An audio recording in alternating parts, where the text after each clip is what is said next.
प्रस्तुत है the Lucknow post से समाचार वॉइस। लखीमपुर खीरी हिंसा मामले में 5000 पन्नों की चार्जशीट में 17 लोगों पर गंभीर आरोप पाए गए हैं, जिनमें से 3 लोगों की इसी घटना में मौत हो चुकी है। इसमें कहा गया है कि तिकुनिया में सुनियोजित तरीके से हिंसा हुई और केंद्रीय गृह राज्य मंत्री अजय मिश्र टेनी का पुत्र आशीष मौके पर मौजूद था। ऐसे में आशीष समेत अन्य आरोपियों को अधिकतम मृत्यु दंड दिया जा सकता है। वहीं हिंसा से जुड़े एक मामले में सोमवार को पुलिस ने एक आरोपी को गिरफ्तार कर लिया।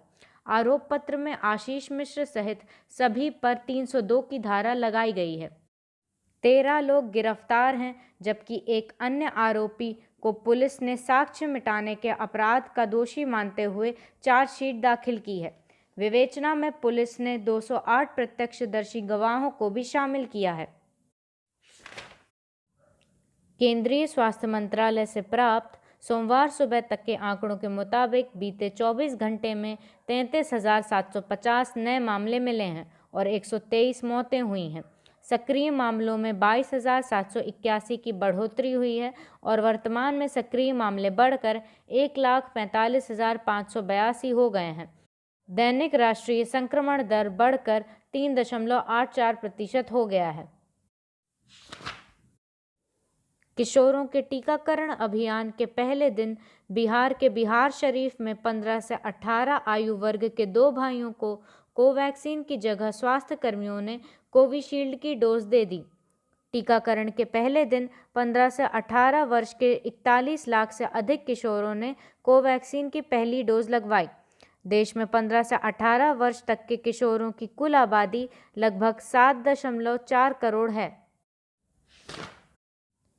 केंद्रीय कार्मिक राज्य मंत्री जितेंद्र सिंह ने कहा कि पिछले कुछ दिनों से कोविड संक्रमण के मामलों में बढ़ोतरी को देखते हुए सरकारी अधिकारियों और कर्मचारियों के लिए बायोमेट्रिक उपस्थिति की व्यवस्था को तुरंत प्रभाव से 31 जनवरी तक के लिए रोका गया है।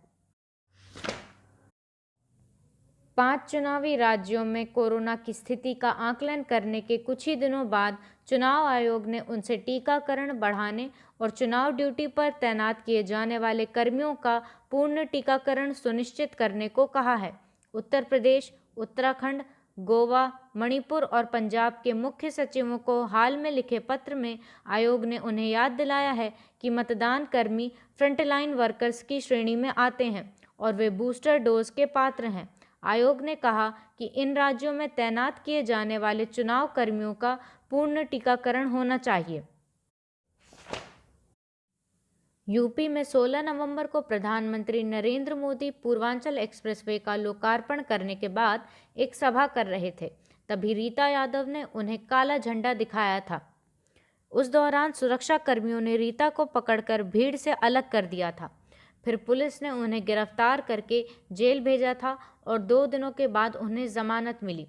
यूपी के सुल्तानपुर में अज्ञात बदमाशों ने सोमवार को उन्हें गोली मार दी। गोली उनके पैर पर लगी, जिसके कारण वो अस्पताल में भर्ती हैं। हिमाचल प्रदेश में एक के बाद एक भूस्खलन की घटनाओं के बाद वहां के लोगों ने एक आंदोलन शुरू किया है। हिमाचल प्रदेश में भूस्खलन की वजह से 58 लोगों की मौत हुई। बादल फटने की घटनाओं में 13 लोग मारे गए। भूस्खलन से सबसे अधिक 38 मौतें किन्नौर में हुई, जबकि बादल फटने से लाहौल में सबसे अधिक 10 लोग मारे गए। इन दुर्घटनाओं की वजह से किन्नौर और लाहौल वासियों ने इसी साल अप्रैल 2021 में किन्नौर में ही प्रस्तावित जंगी Thopan Pavri hydro electricity project के खिलाफ एक आंदोलन शुरू किया। यह आंदोलन इस प्रोजेक्ट से प्रभावित गांवों के युवाओं ने शुरू किया था। 804 मेगावाट क्षमता के इस प्रोजेक्ट के तहत सतलुज नदी पर जंगी गांव के पास बांध बनाए जाने की योजना है। इस आंदोलन को नो मीन्स नो का नाम दिया गया। हिमाचल प्रदेश में इन हाइड्रो प्रोजेक्ट्स की वजह से भूस्खलन की संख्या लगातार बढ़ रही है। नमस्कार, शुभ रात्रि।